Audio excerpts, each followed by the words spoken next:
नमस्कार दोस्तों, story house 2.0 में आशीष के साथ आप सभी लोगों का फिर से स्वागत है।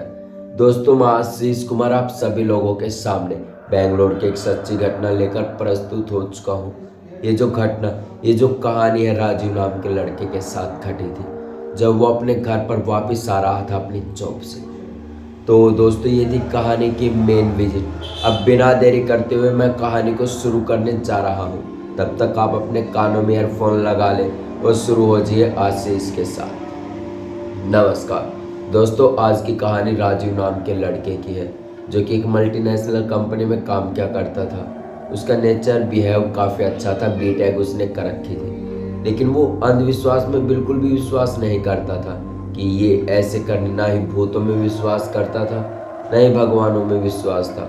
उससे किसी के प्रति भी मतलब एक तरह से नास्तिक था। वो किसी भी चीज़ में विश्वास नहीं करता था, ना भूत ना भगवानों में। बस अपने काम पर जाया करता था, आ जाया करता था। उसकी जॉब काफ़ी अच्छी चल रही थी, सैलरी भी अच्छी थी और वो हमेशा जॉब करता था। साइकिल से वो जाता था। उसका जो रूम है उससे उसकी जॉब की जगह या जहाँ पर उसकी कंपनी थी मात्र 2 किलोमीटर थी। तो वो अपने रूम से साइकिल जाता और वापस आ जाता। करीबन 2 किलोमीटर का रास्ता था। ऐसे ही चलता रहता था। काफ़ी दिन गुजर जाते हैं, 5 से 6 महीने, और उसकी शादी भी हो गई थी। राजीव अपनी पत्नी के साथ वहाँ पर रहता था। उसकी पत्नी भी किसी कंपनी में जॉब वॉब किया करती थी कि वो जैसे हो जाए तो उसके लिए खाना वाना बना देती। ऐसे ही सब कुछ नॉर्मली चलता रहता था। तो एक दिन राजीव रात को करीबन 11:30-12 बजे का समय हो गया और साइकिल लेके भी नहीं गया था। तो उसने सोचा कि पैदल चला जाऊँ आज कंपनी में और देखता हूँ कि पैदल चलने में कैसा लगता है, माहौल कैसा है।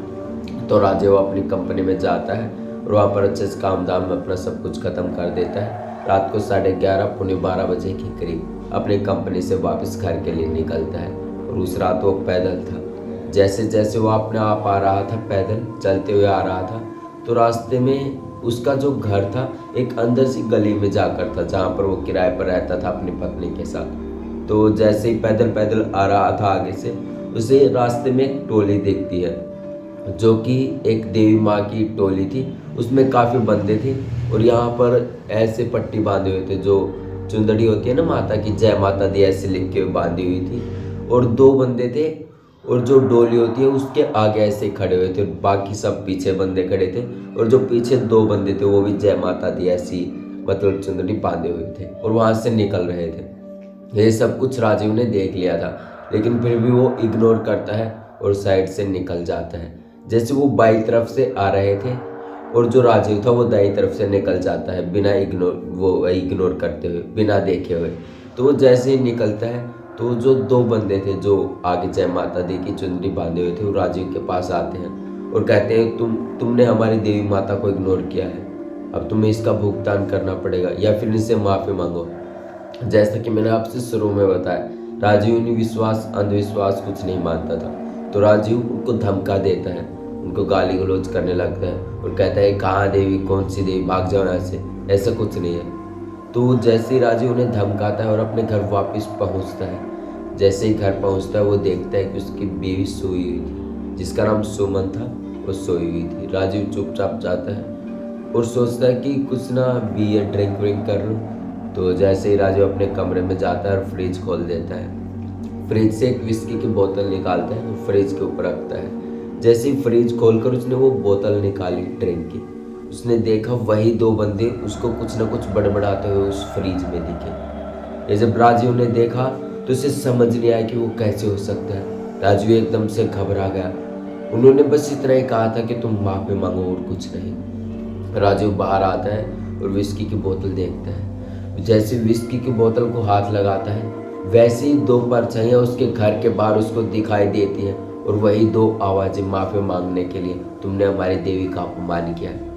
राजू के हाथ से अब की बार ये सुनकर बोतल गिर जाते हैं और उसके जो पैर थे उसी पर गिर जाते हैं और उसके दोनों पैरों में चोट लग जाती है और उन्हें खून बहने लगता है। राजू जोर से चिल्लाते हैं, सुमन बचाओ, सुमन, सुमन मेरी चोट लग गई, सुमन जल्दी खड़ी हो जाओ। लेकिन सुमन की नींद ही नहीं टूटती है। राजू अब सोचता है कि अब मैं क्या करूं। राजू जो उसके पैर थे, पैरों में कांच चले हुए थे, उन्हें निकालता है बाहर। और उस तरफ बेडरूम की तरफ जाता है जहाँ पर सुमन सोई हुई थी। राजीव वहाँ पर जाता है, वो देखता है कि वहाँ पर उसकी पत्नी नहीं थी। राजीव ये देखकर और भी बहुत ज़्यादा घबरा जाता है और राजीव चुपचाप कुर्सी पर बैठकर सोचने लगता है कि क्या हो गया, मेरे साथ क्या हो रहा है। और राजीव रोने लगता है। तभी वही दो बंदे जो जय माता दी की चुंदनी बांधे हुए थे वापस घर पर उसे दिखाई देते हैं और कहते हैं कि तुमने हमारी देवी का अपमान किया है, तो उनसे माफ़ी मांग, सब कुछ सही हो जाएगा। अब राजीव काफ़ी ज़्यादा डर चुका था और राजीव चुपचाप बाहर निकलता है घर से और बाहर देखता है वही टोली देवी माँ की वहाँ पर खड़ी हुई थी और ऐसे ही दो बंदे ऐसे हाथ जोड़े हुए आगे खड़े हुए थे। तो राजीव घर से बाहर निकलता है और डोली के सामने ऐसे बिल्कुल सीधा लेट जाता है और कहता है, माँ मुझे माफ़ कर दो, मुझसे गलती हो गई, मैं कभी भी ऐसी हरकतें नहीं करूँगा। मैंने सोचा ये कोई और लोग हैं जो चोर लुटेरे जो देवी माँ का बहाना लेकर लूटते, मुझे माफ़ कर दो माँ। राजीव को ये सब किया तो राजीव एकदम ये सब कह के उठा तो चारों तरफ बिल्कुल सन्नाटा था। राजीव ने अपने पैर देखे, ना ही उसको चोट लगी हुई थी। रात का करीबन 1:30 बजे का समय था और राजीव ने उसी जगह पर माफ़ी मांगी जहाँ पर राजीव ने उस टोले को पहली बार देखा था। तो राजीव जल्दी जल्दी से वहाँ से निकलता है और अपने घर आता है और घर आकर राजीव देखता है उसकी जो पत्नी थी सुमन वो टीवी देख रही थी और सब कुछ नॉर्मल ही था। और राजीव ये अपनी पत्नी को सब कुछ बताता है। तो राजीव की पत्नी सोचती है कि ज़्यादा काम करने के कारण या फिर कम नींद लेने के कारण ऐसा राजीव के साथ हुआ होगा। असल में ऐसा कुछ नहीं है, लेकिन राजीव ही जानता है कि उस रात उसके साथ क्या हुआ था। एक तरह से राजीव के साथ वो साबित रात थी जो उसके साथ घटा था। अब राजीव अपनी पत्नी के साथ खाना खा रहा था। रात का 2 बजे का समय हो गया था, लेकिन राजीव की पत्नी ने इन बातों पर बिल्कुल भी विश्वास नहीं किया था। केवल राजीव ही जानता था उसके साथ क्या हुआ था। तो दोस्तों ये थी आज की कहानी जो मैंने विजिट करी है, जो राजीव की घटना थी जो बेंगलोर का रहने वाला था। तो कमेंट सेक्शन में कमेंट करके ज़रूर बताएं कि आपको ये कहानी कैसी लगी और ऐसी कहानियाँ सुनने के लिए चैनल को सब्सक्राइब कर लें। तब तक के लिए जय हिंद। मिलते हैं अगले शनिवार को फिर से एक और खौफनाक और दिल को दहला देने वाले एपिसोड को।